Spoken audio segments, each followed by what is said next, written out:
बङ्गाल सारा राज्यभरि सिँचाइको लागि वर्षेपछि पानीको माग झन्झनै बढ्दै जाँदैछ। तसर्थ पानीको यस बढ्दो मागसित जुझ्न साथै खानेपानीको सर्वत्र अभावलाई पुरा गर्न अनि माछा पालनको लागि पानीको निरन्तर आपूर्ति यथावत राख्नको निम्ति बर्खाको पानीलाई सङ्ग्रह अनि संरक्षण गर्नुपर्ने खाँचो गहन चिन्तनको विषय बनी खडा भएको छ। वर्षाको पानी अनि पृथ्वीको धरातलमा प्राप्त अन्य प्राकृतिक जल स्रोतहरूलाई सावधानीपूर्वक नियन्त्रण गरी उपलब्ध भएको पानीलाई जोगाएर राख्ने ध्येयले सम्माननीय मुख्यमन्त्री ममता बन्द सशक्त नेतृत्वमा पश्चिम बङ्गाल सरकारले जल धरो जल भरो नामक एउटा अग्र परियोजनाको आरम्भ गरेको छ। राज्यका अनेकौँ क्षेत्रहरूमा विभिन्न नापका जलाशयहरू र रोधक बाँधहरूको स्थापन साथै पानी अटाउने क्षमता बढाई पुरानो जलाशयहरूको पुनर्निर्माण यी लक्ष्यहरू हासिल गर्नको निम्ति यथासम्भव पहलहरू लिएको छ।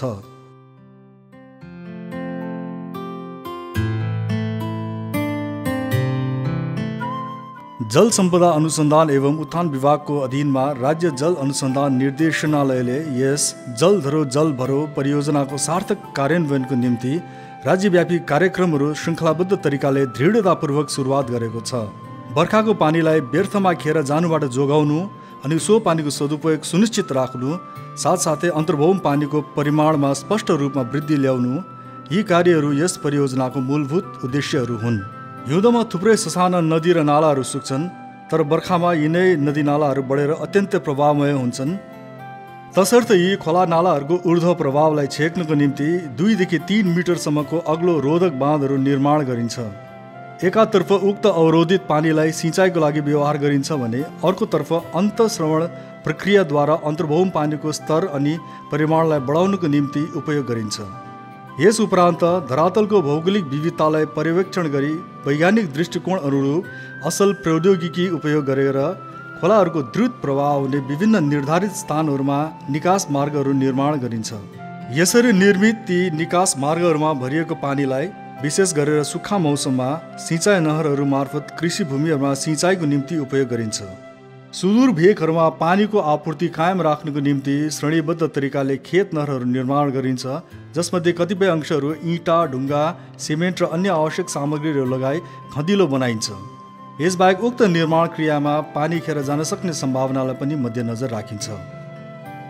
ती क्षेत्रहरू जहाँ भौगोलिक विविधताको कारण जलाशय निर्माण गर्न अनुकूल छैन, त्यहाँ अवस्थित कृषि भूमिहरूलाई सिँच्न सेचन नलीहरू मार्फत वैद्युतिक पम्पहरू प्रयोजन गरेर नदीबाट तानेको पानी पुर्याई रिभर लिफ्ट इरिगेसन प्रविधिद्वारा सिँचाइ गरिन्छ। यसबाहेक अधिकतम 2000 हेक्टेयर कृषि योग्य भूमिमा सानोतिनो सिँचाइ योजनाद्वारा सिँचाइ गराउने व्यवस्था पनि मिलाइएको छ। पश्चिम बङ्गालभित्र धेरैजसो सिँचित क्षेत्रहरू यसै कार्यक्रम अन्तर्गत समावेश गरिएको छ। पानी झरीको अनुपस्थितिमा पनि आवश्यकता अनुसार सिँचाइको लागि पानीको उपलब्धि अनि पर्याप्त जल आपूर्ति दुवै सुनिश्चित राख्नको निम्ति वैद्युतिक अथवा डिजल चालित गहिरो नलकूपहरू पनि व्यवहार गरिन्छ। धरातलीय कृषि भूमिहरूमा सिँचाइ गर्नको लागि अन्तर्भौम पानीलाई उत्कर्षण गरिन्छ अनि नल पद्धति मार्फत यसलाई वितरण गरिन्छ। तर जल उत्कर्षणको यस प्रक्रियावश समग्र अन्तर्भौम पानीको स्तरमा आपत्तिजनक कमी आउँछ। बोरो खेतीको मौसममा सिँचाइको लागि पानीको अत्यधिक आवश्यकता पर्ने हुनाले यस प्रकारको प्रक्रियाले अन्तर्भौम जलस्तरमा अझ त्वरित ह्रास ल्याउँछ। तसर्थ प्रकृतिमा इकोलोजिकल सन्तुलन कायम राख्ने अभिप्रायले अन्तर्भौम पानीको उपभोगमा कटौती गरी विशेष गरी वर्षाबाट प्राप्त पानीलाई नै नियमित रूपले सञ्चय गर्नुपर्ने आवश्यकता साथै वैज्ञानिक विधिहरू अपनाएर उक्त बर्खे पानीलाई नै उपयोग गरी अन्तर्भौम पानीको स्तर बढाउनुपर्ने आवश्यकता अपरिहार्य हुनु गएको छ।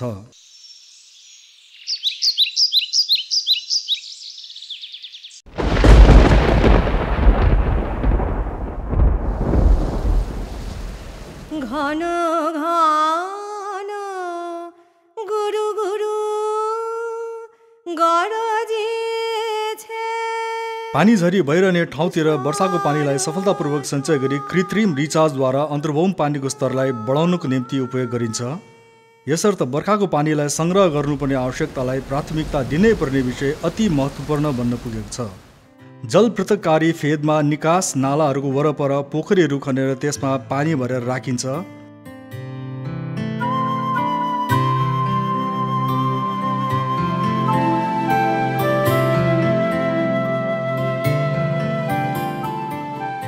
परेको पानीलाई शहरी र ग्रामीण दुवै क्षेत्रहरूमा घरका छानाबाट बटुलेर पानीको तीक्ष्ण सङ्कटलाई दक्षतापूर्वक समाधान गर्न सकिन्छ।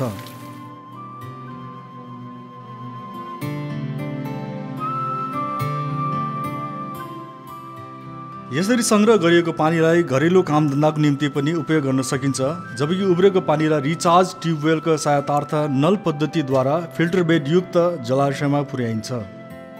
त्यसपछि उक्त पानीलाई अन्तर्भूम पानी समाविष्ट एक्विफर जोनभित्र फिल्टर पाइप मार्फत प्रवेश गराइन्छ।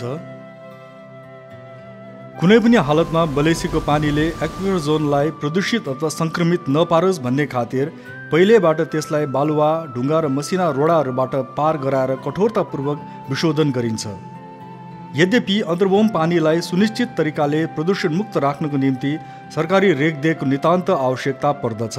पानीको उपलब्धिमा कमी रहेको व्यापक क्षेत्रमा सिँचाइको निम्ति आधुनिक तरिकाको ड्रिप इरिगेसन व्यवहार गरिन्छ, जसमा सेचन नलीको मुखमा गाँसिएको टुटीको सहायताद्वारा बोट बिरुवाहरूको जरामा थोपा थोपा गर्दै पानी चुहाएर सिँचाइ गरिन्छ।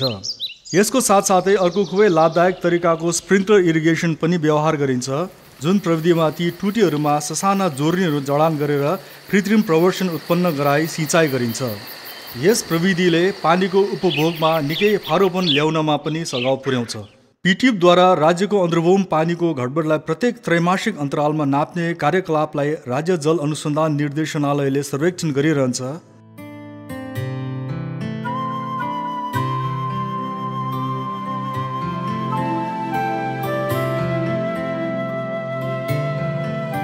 यसबाहेक अन्तर्भूम जलस्तरको घटबडलाई नापेर विस्तृत रूपमा अध्ययन गर्नको निम्ति राज्यका विभिन्न ठाउँहरूमा प्रयोगात्मक रूपले स्वचालित उपकरणहरू बसाइन्छ।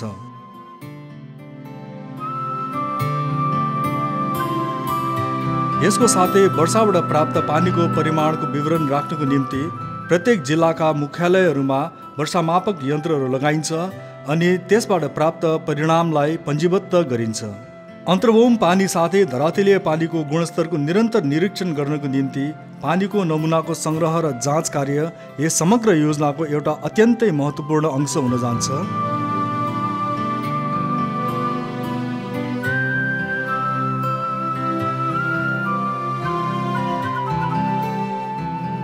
यसरी सङ्ग्रह गरिएको पानीको नमुनालाई अत्याधुनिक सरसामग्रीहरू र प्रौद्योगिकीद्वारा केन्द्रीय साथै प्रान्तीय अनि अतिरिक्त प्रयोगशालाहरूमा राज्य जल अनुसन्धान निर्देशनालयले विश्लेषण र अध्ययन गर्ने कार्य सम्पन्न गर्छ।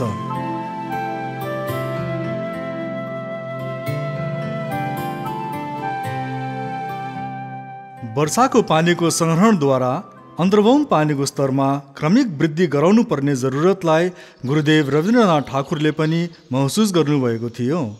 उनकै शब्दहरूमा भन्नुपर्दा, কুয়োর জল কুয়োতেই থাকে, খালবিলের জল খালবিলের মধ্যেই শান্ত, কিন্তু মেঘের জল মেঘের বাঁধন মানে না। বৃষ্টির জল নির্বিচারে সর্বত্রই মাটির জড়তা ও দৈন্য অস্বীকার করে তাকে শ্যামলতায় পুলকিত করে তোলে। যে ভূমি রিক্ত তারও সফলতার জন্য তার নিরন্তর প্রতীক্ষা, তার কাছেও पूर्णतार दाबी।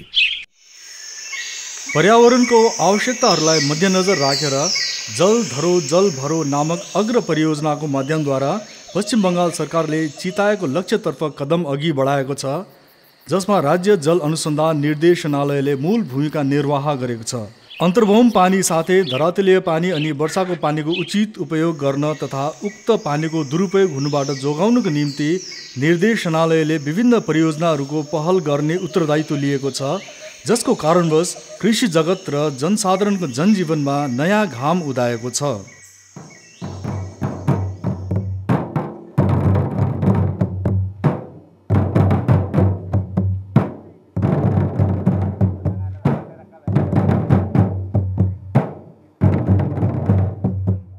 सम्माननीय मुख्यमन्त्रीले राज्यको जनतालाई यसरी आह्वान गर्नुभएको छ, পড়ছে বৃষ্টি হোক নূতন সৃষ্টি, জল ধরো জল ভরো নষ্ট করো না, ঘন ঘন গুরু গুরু গরজেছে,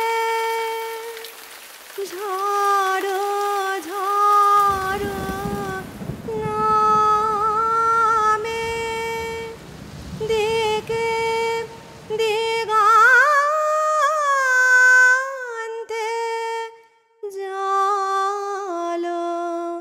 ধারা মন ছুটে